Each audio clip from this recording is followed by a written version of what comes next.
Jadi yang kalau dari aurat ini Gus, yang sebetulnya yang harus perempuan ya, yang harus ditutup itu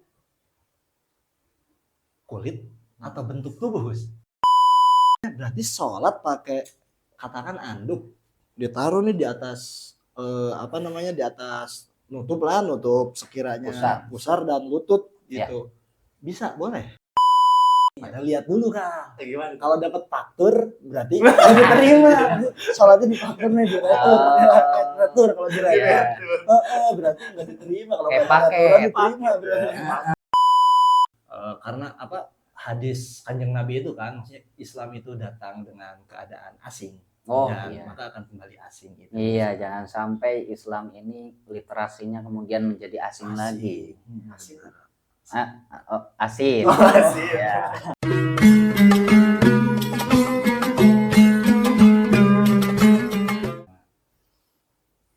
Assalamualaikum warahmatullahi wabarakatuh. Waalaikumsalam warahmatullahi wabarakatuh. Balik lagi sama abang-abang, enggak abang sih. Abang-abangan. Di pastinya Alpha Kalestra Media. Ada apa kali hari ini? Ada ini aja. Bukan tadi katanya mau ngomong apa? Tadi kan gerah nih ya, Gus ya. Pakai baju kaos. Oke, ya. Iya, tahun pendek. Sama. Kalau tahun panjang. Pas mau mandi tuh. Terus ya belum pakai baju kan keluar. Celana pendek doang. Bocah datang. Bang, aulat. Aulat apa sih? Akulat. Pinjam korek Gus. Mati aulat. Ya. Gitu kan. Itu pas selesai mandi kepikiran juga kan. Kepikiran emang auratnya kayak gimana? Nah, kan? Ya. Itu kalau kita di fikih sebetulnya istilah aurat itu udah populer tuh. Istilah aurat itu udah populer. Jadi kalau kita bicara aurat itu maksudnya adalah kalau kita melihat definisi nih, melihat definisi para ulama secara lughah dulu deh kita bahas. Kalau secara lughah makna aurat itu artinya sau'ah. Sau'ah itu alat kelamin. Ya, kalau kita terjemahkan begitulah. Kelamin. Jadi kalau kita bicara sau'ataini dengan dengan kaidah untuk menunjukkan makna dua. Nah, itu artinya kubul dan dubur. Jadi aurat itu maksudnya kubul dan dubur. Nah, kalau kita berbicara istilah, aurat itu adalah sesuatu yang wajib ditutup. Bahkan ulama itu juga variatif mendefinisikannya sampai ada yang bahasakan begini. Aurat itu adalah sesuatu yang ketika dia terbuka membuat kita malu. Jadi begitu. Jadi kalau kita lihat dari definisi ini kelihatan kalau aib itu juga termasuk bagian dari aurat. Iya. Harus ditutup. Jangan disebarluaskan, apalagi dipamerkan. Nggak boleh. Kadang itu kan cara ini Gus, apa namanya? Pamer aurat tuh jalan pintas. Jalan pintas apa nih? Jadi seleb. Jalan pintas jadi seleb. Sapa Ekal sih begitu. Ekal yang. Iya Allah. Berarti tuh auratnya Apa? Dari mana ke mana? Apa cuman gimana Gus? Tadi kubur sama dubur doang? Enggak juga. Kalau kita lihat batasannya, misalnya ya, yang dikaji oleh para ulama untuk laki-laki. Kita bicara untuk laki-laki. Jadi kalau untuk laki-laki, batasan auratnya adalah ma bainas surrah warukbah. Sesuatu di antara bujal dan dengkul. Ya. Dengan dengkul nih di sini. Nah, itu dibahas oleh para ulama khusus untuk laki-laki. Nah, karena kalau kita bicara tentang misalnya dalam kitab-kitab fikih, ternyata yang memiliki aurat ma bainas surrah warukbah itu juga bukan laki-laki saja. Tapi ada juga budak perempuan. Budak perempuan itu ya lawan dari kata perempuan yang merdeka. Perempuan yang merdeka itu yang kita lihat sekarang keseharian. Karena sekarang kan zaman sekarang udah nggak ada budak. Nah, budak perempuan itu menurut mazhab Syafi'iyah dan juga termasuk ada beberapa ulama lain yang mengatakan hal demikian adalah auratnya ma baina shula wa rukbah. Sesuatu di antara pusar dan lutut. Betul. Begitu. Berarti kan tadi awal tuh antara dubur dan Kubul. kubur. Ya. Aurat tuh. Aurat itu jelas auratnya. Betul. Terus sekarang kan ditambah lagi antara pusar dan lutut. Ya, jarak batasan. Itu untuk apa? Untuk laki-laki. Untuk laki-laki. Untuk laki-laki. Menyempurnakan. Nah, ini kalau Nah. untuk kaidah penyempurnaan sebetulnya tuh ada kaidah begini. Pembahasannya dimulai dari pertanyaan apakah lutut dan pusar itu bagian daripada aurat? Kalau kita melihat definisi kan yang disebut aurat tadi apa? Kubul Dan dubur. Bagian depan sama belakang. belakang. Nah, lantas bagaimana ini yang disebut dengan lutut dan Surah surah tadi itu? baina surah warukbah itu ya. Baina surah wa rukbah. Apakah pusar juga termasuk daripada aurat? Nah, pembahasan ulama dikaji lagi. Ternyata pusar dan lutut ini bukan daripada aurat, melainkan bagian penyempurna dari penutupan aurat. Lantas kalau kita ingin menutup aurat, ingin menutup kubul dan dubur, itu kita harus menggunakan pakaian yang sekiranya mampu menutupkan lutut atau menutupi lutut sampai pusar. Ini sesuai dengan kaidah fiqhiyah. Apa itu bunyi kaidahnya? Ma la yatimul wajib illa bihi fahuwal wajib. Sesuatu yang mana wajib itu tidak akan sempurna, maka penyempurnanya akan ikut menjadi wajib. Ikut menjadi wajib. Ikut menjadi wajib. Jadi kalau bagian lutut yang semula dan pusar ini yang semula hukumnya itu bukan aurat, tapi dengan adanya lutut dan pusar yang ditutup itu menyempurnakan penutupan aurat, maka ini dihukumi wajib juga ditutup. Jadi harus sempurna ya. Harus sempurna penutupan aurat. Bukan rokok doang berarti. Bukan sempurna. Lagunya Andra and the Backbone. Betul.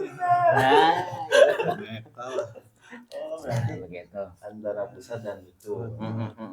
Itu kan laki-laki. Itu laki-laki. Dan, Abid. Iya, perempuan. Budak sekarang udah nggak ada sih ya. Nggak ada lah. Budak perempuan Temen tuh. saya itu Abid. Abid. Gua kenal itu. Agak delay ya. Kayak seribuan. Iya. Berarti antara laki-laki itu pusar dan lutut. Iya, dan itu wajib ditutup. Wajib. Wajib ditutup. Sholat juga begitu berarti. Sholat begitu. Jadi Kalau- kaidah laki-laki ini mau di luar sholat ataupun ketika sholat, kaidah auratnya sama. Itu pakem berarti udah segitu. Pakem begitu. Sholat pakai buset. Motor. Dia juga ada. Emang ngomongnya ABS. Berarti sholat pakai katakan anduk ditaruh nih di atas di atas nutup sekiranya pusar dan lutut gitu. Bisa boleh. Boleh kalau kita bicara tentang kaidah aurat ya boleh. Namun kita perlu perhatikan bahwa sholat itu juga selain memandang aturan dan norma atau nilai-nilai itu, kita juga perlu memandang yang namanya nilai-nilai adab. Adab-adab dalam beribadah. Ya. Khususnya sholat itu adalah sesuatu ibadah yang paling fundamental di Islam ini. Kan kita tahu ya bahwa pembeda antara kaum muslimin dengan orang kafir adalah sholat. Pembedanya itu. Sehingga kalau kita mau bicara itu, membicarakan sholat, kita perlu dengan adab-adab sholat. Adab-adab bertemu dengan Tuhan. Masa sih kita ketemu pejabat rapi dan danannya, tapi ketemu Tuhan pakai handuk? Ya mana Ketemu pejabat tapi marah. Dikasih amplop apa? Iya, ketemu pacar aja. kalau itu bawa motor ketemu masjid bau bensin sholat. Masih bau bensin sholat. Sholat. Parfum itu bensin. Iya lu dua tak kan ya. Tapi kalau tentang sholat kayak gitu kan, berarti kan gue tutup aurat tuh. Ya. Kan suka ada tuh. Ketika laki-laki lagi ruku atau lagi sujud, Ya. set, ada celengannya nongol. Oh. Bajunya angkat dulu Oh iya, bajunya kekecilan. Terus celananya juga. Aduh, itu disarankan yang pertama adalah belilah pakaian yang oversize. Itu dulu. Beli dulu pakaian yang gombrang. Kalau mau sholat ya usahakanlah yang menutup aurat dengan rapi. Jadi jangan sampai ketika ruku atau sujud itu ketarik sampai kelihatan celengannya. Jangan sampai yang seperti itu karena bisa berpotensi batal sholat. Saat apa? Saat dia menyadari dan tidak segera untuk menutupi auratnya. Karena kan bagian belakang itu jelas aurat itu. Celengan itu harus ditutup itu.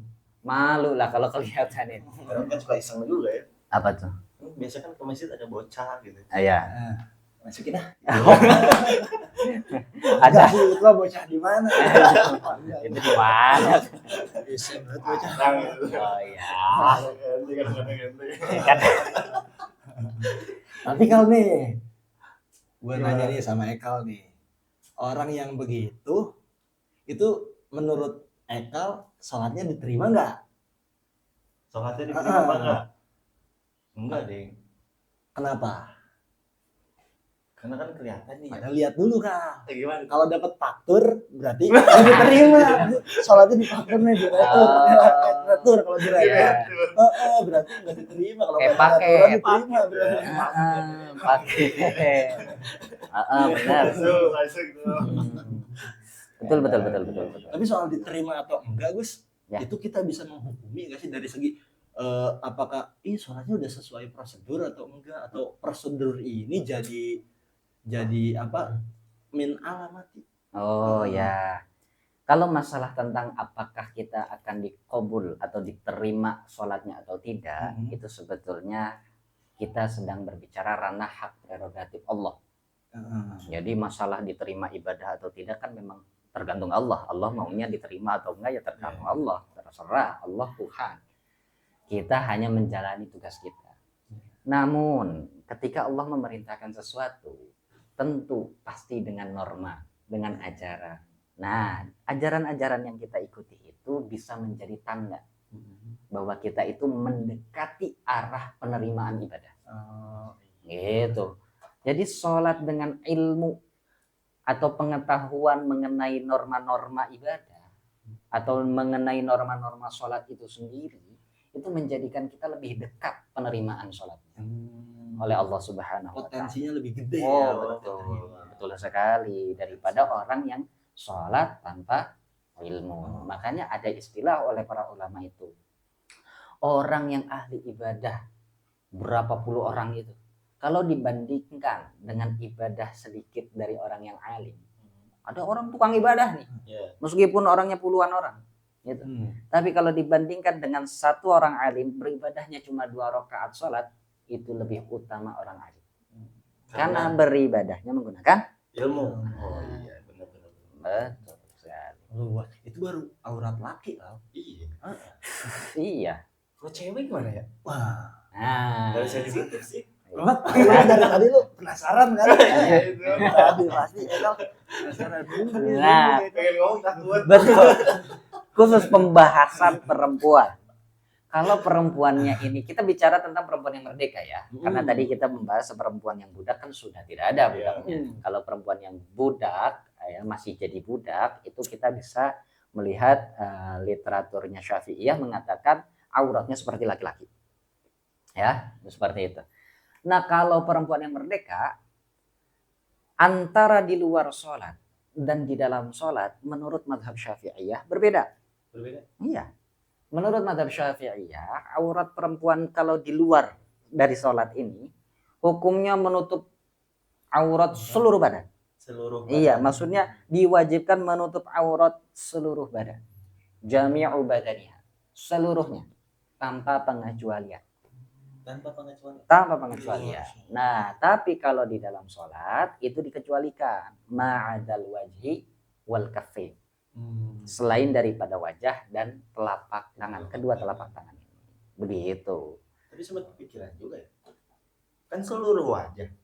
Seluruh badan. Seluruh badan ya. Iya, iya. Masa sih? Aduh. Ya termasuk wajah begitu. Wajah, Iya. bos. Iya. Gimana? Iya kan seluruh badan. Mm-mm. Kan zaman sekarang gimana? Ya pakai kerudung doang. Maksudnya ya pakai Oh, pakaian lah ya, bukan kerudung doang. Iya, pakai baju juga. Makin Iya. Pakai baju. Iyalah kelihatan dong. Iya. Sedangkan kan yang tadi seluruh badan termasuk muka. Iya, betul. Nah, kalau kita lihat fenomenanya di Indonesia, banyak sekali yang terlihat wajahnya. Nah, sebetulnya dalam mazhab Syafi'iyah juga masih ada ranah perdebatan di sana, perbedaan pandangan ulama. Ya, termasuk Imam Ar-Rafi'i. Ada pendapat beliau mengatakan melihat wajahnya perempuan dan telapak tangan perempuan itu diperkenankan meskipun di luar sholat. Meskipun di luar sholat. Jadi kita bisa, ya Gimana, itu. Mas? Kalau kita lihat ada perempuan nih di Indonesia nih, dia berkerudung tapi tak bercadar. Ya. Ya, berkerudung. Terus telapak tangannya pun terlihat. Maka kita boleh melihatnya. Catatan tanpa syahwat. Tanpa syahwat. Catatan boleh dilihat, maksudnya ala kadar, bukan yang sengaja melihat begitu ya. Sampai bukan begitu. Melihat saja gitu, sesuai hajat. Karena bermuamalah misalnya. Ya. Dalam transaksi jual beli itu kan kita perlu melihat orangnya. Iya. Serem juga lah maksudnya ya. Makanya Jadi itu. ada sisi baiknya juga berarti Ada ya. sisi baiknya. Walaupun nggak begitu banyak juga. Cuman Iya, takutnya iya. juga orang pakai cadar itu jadi pakai apa yang nikob itu. Oh, iya. ketutup semua itu takutnya malah buat ngakal-ngakalin. Misal cewek cowok Ah, mau ke hotel, ya. belum sah jadi suami istri. Oh ya. Oh, cowoknya pakai nikob biar kita cewek semua. Ngeri juga ya Oh. begitu. Iseng juga. Ini kayaknya agak pengalaman bicaranya. Ini gua Kita mau gimana nih? Aduh. pinjam korek lagi. Mati. Oh, berarti dibolehkan ya kalau buat di Indonesia. Iya, mungkin kita bisa dengan cara apa ya, lebih bijaksana menanggapinya, mengikuti pendapat Imam Ar-Rafi'i tadi itu. Itu boleh saja melihat wajah perempuan dan telapak tangan perempuan. Jadi yang kalau dari aurat ini Gus, yang sebetulnya yang harus perempuan ya, yang harus ditutup itu kulit atau bentuk tubuh Gus? Itu betul, pertanyaannya menarik sekali. Jadi menutup aurat itu lebih tepatnya ke arah mana? Kedua-duanya tepat. Jadi jangan sampai juga kita menggunakan pakaian tapi transparan. Kulitnya terlihat gitu. Nah, yang seperti ini juga artinya tidak menutup aurat. Iya. Atau dia menutup aurat dengan pakaian yang tidak transparan tapi membentuk lekuk tubuh. Nah, yang seperti ini juga kurang sempurna. Iya kadang-kadang suka kalau lagi Wah, jogging nggak sering. Kadang-kadang kayak. Iya. Nah, kalau lagi jogging. Iya kan pakai kerudung nih, terus Ah, pakai olahraga. betul. Iya. Rata-rata kan roknya segini, dia pakai legging tuh panjang. Oh. Iya. Macan, rajin macan. Macan tuh apa? Itu kan begini kan, astagfirullah. Biasanya lihatnya di mana sih? Dok? Biasanya lihatnya di mana tuh? Minum korek sih. Iya, nah itu maksudnya fenomena yang seperti itu coba kita istilahnya apa ya, ajak untuk menutup aurat lebih sempurna. Ya walaupun terkesan ya, walaupun terkesan kadang-kadang ribet lah menutup aurat yang kayak begitu-begitu. Ya tapi bagaimana lagi, Allah menganjurkan itu secara wajib. Secara wajib. Wajib itu ditutup auratnya. Jangan sampai lekuk tubuh itu diperlihatkan karena itu bisa menjadi mahallul fitan atau tempatnya fitnah. Fitnah-fitnah berhamburan, syahwat lelaki, mata keranjang, semuanya kan melihat. Itu kan potensinya mendapatkan syahwat yang lebih besar ketika dilihat itu. Ya, jadi jangan sampai lah. Bukan keranjang itu kan, Oh. di aplikasi itu. Bukan. keranjang. Oh, bukan. Bukan, ini mata keranjang. Oh, Berarti ketika wajib berarti kan ini Gus. Konsekuensinya ya.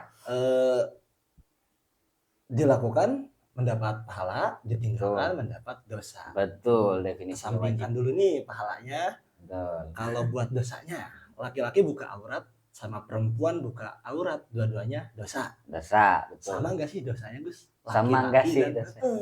apakah lebih gede mana? Namanya membuka aurat setara. Oh, banding. setara. Banding, iya. Setara, sama-sama membuka Takutnya aurat. gitu. Betul. Maksudnya keharamannya sama, dosanya pun sama. Jadi kalau mau bicara, sebetulnya ada ulama yang berbicara begini. Tidak ada dosa besar dan dosa kecil, itu nggak ada sebetulnya. Iya. Karena semuanya di mata Allah itu semua adalah kehinaan. Itu adalah kemaksiatan. Jadi kalau kita mau melihat dosa besar, dosa kecil, itu sebetulnya kalau di hadapan Allah, di hadapan sifat adilnya Allah, tidak ada yang namanya dosa besar, dosa kecil. Jadi jangan sampailah, maksudnya ini menjadi warning, jangan sampai kita ini selaku umat Islam atau selaku umatnya baginda Rasulullah SAW menjadikan dosa kecil ini sebagai alasan. Alah, nggak apa-apa dosanya kecil ini, nggak bisa. Jangan. Gitu. Jadi Itu maksudnya. menyepelekan ya. Nah, iya, jangan sampai menyepelekan. Arahnya begitu sebetulnya. Menyepelekan. Ini nih, itu kan auratnya, orangnya, pelakunya. Betul. Nah, ke siapa aja sih, Gus? Oh Apa, iya. Ini aurat kita itu nggak boleh dilihat sama siapa aja. Nah, menarik. Nah, kalau kita sudah bersuami istri atau sudah memiliki pasangan yang halal melalui jalan akad yang benar, yang dibenarkan oleh syariat, maka antara suami dan istri tidak ada aurat. La aurata bainahuma. Tidak ada aurat sama sekali. Adapun kepada mahram, contohnya mahram itu siapa? Misalnya aurat laki-laki dilihat ibunya, bapaknya, mertuanya. Nah, yang seperti itu auratnya itu tadi kembali kepada konsep-konsep yang tadi. Kalau laki-laki hati-hati, kalau yang perempuan itu boleh membuka kerudung, asalkan badan ke bawah ditutup tetap. Ini tentang tadi ya, bapak dan ibu. Intinya jangan sampai terlihat yang tadi kubul dubur juga. Dan perempuan itu juga jangan sampai memperlihatkan bagian dadanya di depan yang mahram. Ya. Mungkin susah juga. Soalnya kan kebanyakan sekarang mah apa bahasanya? Apa? Oh, nggak tahu, saya mau pinjam Ya, kopi top. Ya. Iya. Nah, adapun tentang perempuan yang tadi itu auratnya seluruh badan ketika di luar sholat adalah ketika di luar daripada yang tadi saya sebutkan, yakni selain daripada mahram dan suaminya. Jadi kalau ada orang laki-laki ajnabi, laki-laki orang lain, dia ada di hadapan si perempuan, maka auratnya sebetulnya seluruh tubuhnya. Menurut mazhab kita tadi Syafi'iyah. Jadi seluruh tubuhnya. Tidak ada pengecualian bagian wajah ataupun telapak tangan. Kecuali Imam Rafi'i yang tadi boleh memandang bagian wajah dan telapak tangan. Oh, gitu. Jadi Kayaknya kalau mau khitbah, Bang Ekal mau khitbah perempuan, harusnya pakai kalau Imam Rafi'i itu biar lihat dulu, nggak beli kucing dalam karung. Harus dilihat dulu kan, Gus. Betul. Iya, kalau dalam khitbah juga ada kaidah yang memperbolehkan itu ya, maksudnya ya. Buat lihat dulu. Iya, boleh dilihat dulu. Coba lihat. Coba lihat. Wah, agak mengerikan ya. Silakan. Jadi siapapun teman-teman, kebetulan ya teman-teman laki-laki yang hendak mengkhitbah seorang perempuan, itu ada kaidahnya, boleh melihat bagian wajah dan telapak tangannya. Karena itu bisa menjadi alamat, menjadi sinyal, menjadi tanda tentang bagaimana si perempuan itu. Gitu. Jadi kadang-kadang kan kalau kita lihat perempuannya ini dari wajahnya bagaimana, kita tahu lah ada pembahasan Fathul Hizar itu. Ya, tidak perlu dispesifikan lah. Kenapa senyum? Kenapa? Itu. Tuh, kawan-kawan tuh. Tentang aurat tuh kayak gitu, buat laki-laki, buat perempuan. Betul. Kalau perempuan kadang-kadang emang sensitif. Sensitif betul. Sensitif ya. Iya, ya. Sensitif banget tuh. Betul. Hati-hati lah. Kalau memang ada yang nggak setuju ataupun kurang lah, bisa diargumentasikan di kolom komentar nanti tuh ya. Iya Kolom betul. komentar ada ya? Iya. Kolom komentar. Komentar. Di kanal Alfa Kalestra Media. Iya betul. Kalau siapapun lah yang ingin berdiskusi atau bertanya, silakan tuliskan di kolom komentar. Kalau yang mau berdiskusi, silakan ya sertakan dalilnya, baik Al-Quran, hadis, ataupun mau mendatangkan ijma atau kiasnya, atau pendapat para ulama, silakan. Cantumkan juga sumber referensinya di mana. Nanti mari kita diskusi gitu. Barangkali memang kita kurang literasi. Ya namanya juga manusia. Diskusi itu Ya. di kolom komentar guys. Iya, betul sekali. dengan tujuan diantaranya menjaga literasi ilmu juga. Betul. Jangan sampai karena apa hadis Kanjeng Nabi itu kan maksudnya Islam itu datang dengan keadaan asing dan Iya. maka akan kembali asing gitu. Iya, jangan sampai Islam ini literasinya kemudian menjadi asing lagi. Asing. Asin. Asin. Ya. Garam. Jadi pemuda terutama gitu kan Betul. harus menghias dirinya dengan ilmu Gus ya. Betul. Jadi jangan sampai asing dengan ilmu. Betul. Kalau misalnya pemuda-pemuda ini mau berilmu saja, mau mempelajari ilmu, niscaya dia akan menemukan betapa cantiknya ilmu daripada wanita. Iya tuh. Jadi ilmu, mohon maaf kalau menggunakan bahasa sarkas, bahasa yang agak liberal nih. Ilmu itu lebih seksi daripada perempuan. Tapi jangan ngintipin ilmu kau.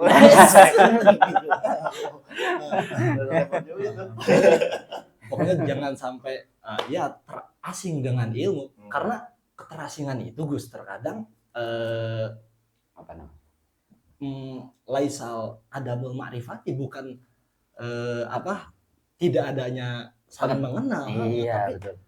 tidak ada lagi alasan untuk saling membutuhkan. Nah, betul. Ya, udah nggak perlu lagi ilmu mereka.